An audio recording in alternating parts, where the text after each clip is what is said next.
तो दोस्तों बहुत ही बुरा लगा सुन के कि कोरियंस क्यों इंडिया नहीं आना चाहते, और इसके पीछे का रीजन सुनकर आपके पैरों तले जमीन खिसक जाएगी और एक बार के लिए आपका दिमाग एकदम से खराब हो जाएगा कि कोरियंस के इंडिया को हेट देने और इंडिया ना आने के पीछे का बड़ा रीजन ये हो सकता है। और ये सुनने के बाद आपको कोरियंस पर बहुत ही ज्यादा गुस्सा आने वाला है, लेकिन आप इसे कंट्रोल करिएगा और वीडियो को पूरा देखना, जिससे आपके भी कोरियंस को लेकर मिसअंडरस्टैंडिंग दूर हो जाए, क्योंकि ये बात अभी रिसेंटली हमारे एक इंडियन यूट्यूबर की वजह से रिवील हुई है। अदरवाइज किसी को भी नहीं पता था कि कोरियंस इंडिया को इतना ज्यादा हेट आखिर क्यों करते हैं और वो इंडिया के नाम से इतना ज्यादा चिढ़ते हैं, वो इंडिया क्यों नहीं आना चाहते और काफी चीजें। ये सब कुछ आज इस वीडियो में रिवील होगा, तो वीडियो को पूरा देखना और वीडियो अच्छी लगी हो तो लाइक कर देना, साथ ही साथ बेल आइकन को प्रेस कर देना, सब्सक्राइब कर लेना। बढ़ते हैं वीडियो में आगे।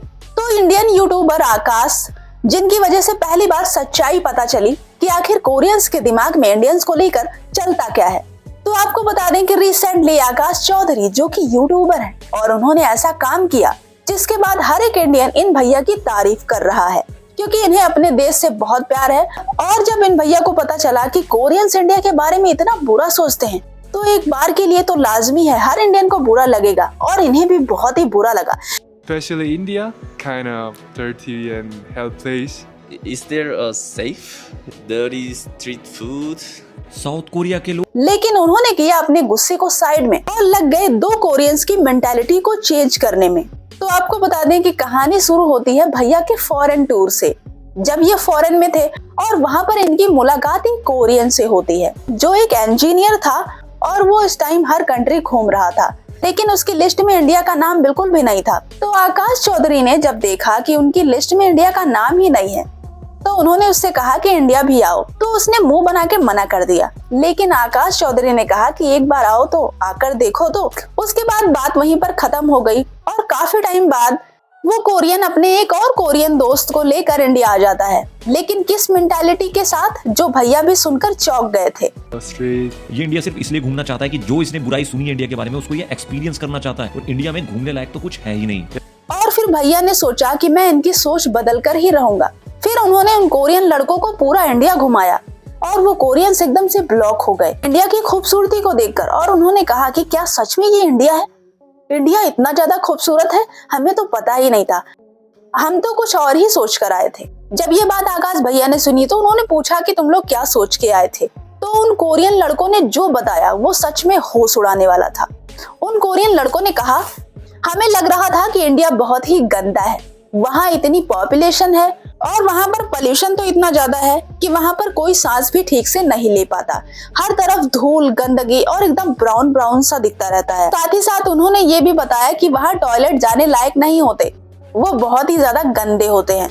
इतना ही नहीं, लोग इंडिया में दीवार पर सूसू करते हैं। साथ ही उसने ये भी बताया कि जब वो इंडिया घूमने आने वाला था तो उसने अपनी माँ से बताया कि मैं इंडिया घूमने जा रहा हूँ, तो उसकी माँ ने सीधे मना कर दिया और कहा कि तुम इंडिया घूमने क्यों जा रहे हो, क्या तुम जिंदा वापस नहीं आना चाहते?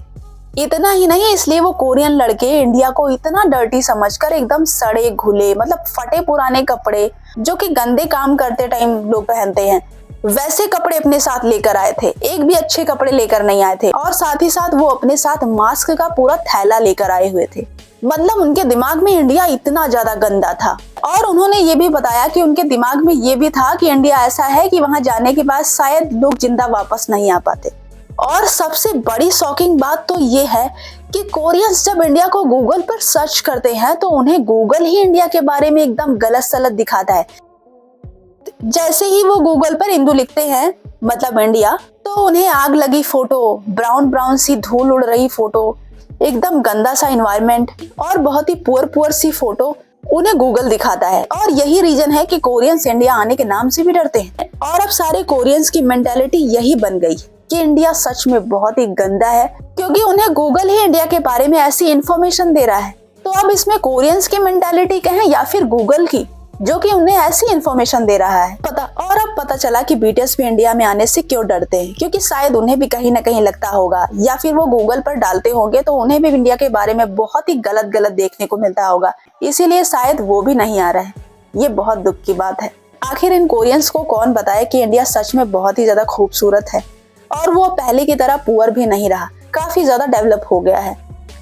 और आपको पता है कि इंडिया पूरा घूमने के बाद, इंडिया की खूबसूरती देखने के बाद ये दोनों लड़के एकदम से शॉक्ड हो गए और फिर ये कोरियन स्टाइल में घुटने पे आकर इन्होंने इंडियन से सॉरी बोला, इंडिया से सॉरी बोला और कहा कि सॉरी इंडिया, मैंने बहुत ही गलत समझा था। इंडिया सच में बहुत ही ज्यादा खूबसूरत है और अगर अब मेरी शादी होगी, गर्लफ्रेंड होगी या मेरे बच्चे होंगे तो मैं उनको लेकर कहीं और किसी फॉरेन कंट्री में नहीं जाऊंगा घूमने, हनीमून के लिए मैं इंडिया ही आऊंगा। और घुटनों पे आकर उन्होंने सॉरी बोला, जो कि सच में बहुत ही अच्छा लगा। I'm sorry, India people. I'm sorry. I was dumb. And I was everything is don't know. So there is so many developing things, but I think it's really gonna be amazing more and more. So मुझे पता है आपको भी ये सब जानकर बहुत ही गुस्सा आया होगा मेरी तरह ही, तो कमेंट में जरूर बताना। लेते हैं इजाजत, मिलते हैं BTS की नई वीडियो के साथ। Till then see you, bye bye, take care.